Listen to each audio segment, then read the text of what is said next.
Finance Minister Ncube today engaged development partners at a dialogue forum meeting in Harare. The dialogue comes just weeks before the 2025 budget presentation and at a time when the country made huge commitments in other international partners, including the process of debt and arrears clearance. In the following report, we highlight key updates made that have impact on the country's economy. Finance Minister Ncube is clear about the role that development partners are playing in helping the country achieve set targets.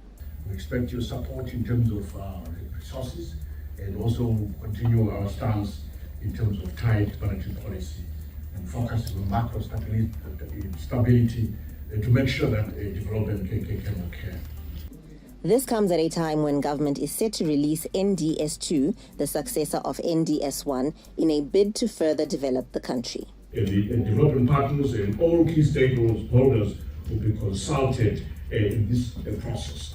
Cabinet has already approved the roadmap for the development of the NDS2.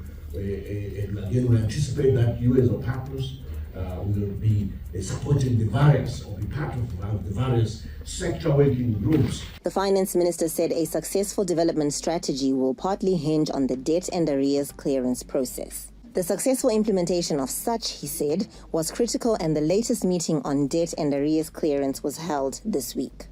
A technical meeting of the co-chairs was held on Monday, 14th of October 2024, to review progress on implementation of reforms contained in the various matrices. We also expect continuation of quarterly token payments to the IFIs and the 16 Paris Club creditors.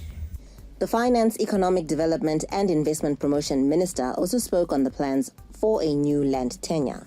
And related to that was compensation to the former farm owners in line with the government instruments. So in line with the revised global compensation deed, Treasury will make payments amounting to 3.5 million, representing 1% of capital amount of 351.6 million for the compensation of former farm owners. The balance, after netting off the 1% of the capital amount, an interim relief payment will be settled through the issuance of US dollar denominated treasury bonds with maturities ranging from 2 to 10 years and a coupon of 2%.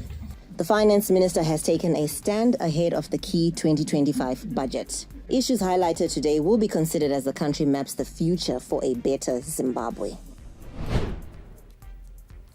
With $21 billion in total debt, the government emphasized ongoing dialogue with international partners such as the IMF and World Bank to ensure continued progress. We are now joined by Eben Mabunda for insights on Zimbabwe's debt situation. Good evening, Eben. Tell us more.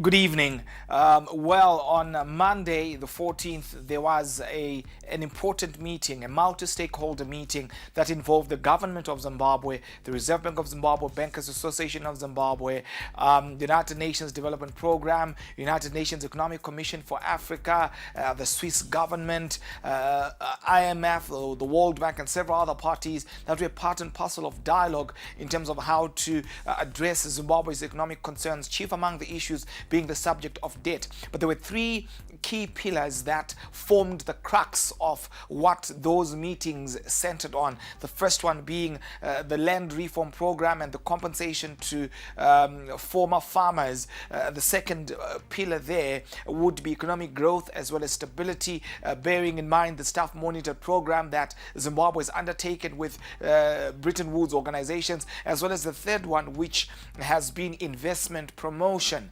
So these have been issues that took center stage in terms of trying to assist Zimbabwe move to the next level.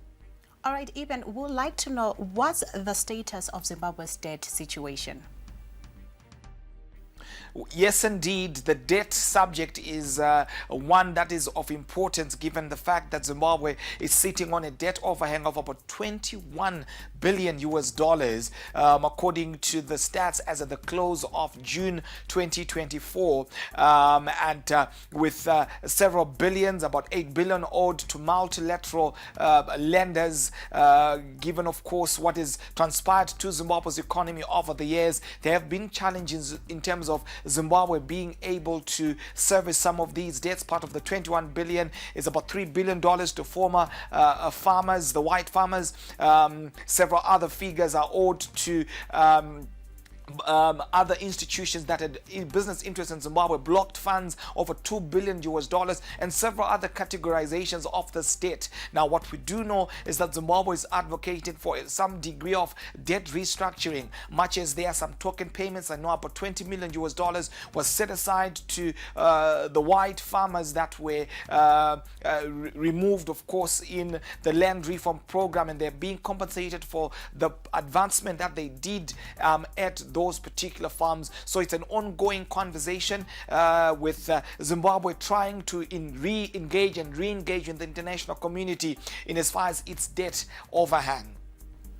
The 2025 national budget is expected next month. What are your expectations regarding the debt situation? Well, there would be expectation in terms of how Professor Mthuli Ncube, in his capacity as the Minister of Finance, will navigate debt issues in the 2025 national budget, which is expected sometime in November. Of course, we would expect some amount to be set aside, but to look at it from a realistic perspective, given how Zimbabwe is recovering from an El Nino, how Zimbabwe is grappling with power issues, there may not be as much of an allocation where the 2025 national budget is concerned, except for token payments, especially to these former farmers that were removed from those pieces of land during the land reform program.